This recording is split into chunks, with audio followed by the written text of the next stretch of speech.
Well, hi, this is Ken with Village Green, and with me today is Hannah. She's our landscape manager, and I've asked her.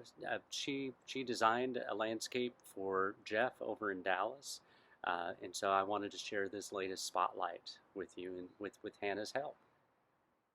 So what we've done for Jeff here in Dallas is due to the tree he has out front here, as well as a downspout dumping water into the middle of the yard there. He was getting a lot of runoff. Was having some drainage issues. So what we did is we extended the downspout that's up near the corner of the house there, ran it out into the river rock, and he hasn't had any issues with the drainage since then. And then what we did is we just added in a handful of plants, like the purple Heuchera there, the dwarf variegated pittosporum, added in a pathway, and it helped eliminate the drainage issue and also gave him a beautiful addition to his landscape. So if you like these videos, please subscribe to our YouTube channel and also to our quick tip emails.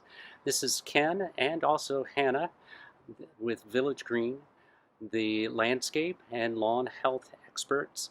If you're looking for new landscape, or if you're looking for lawn health help, and also if you're looking for sprinkler repair, just please give us a call.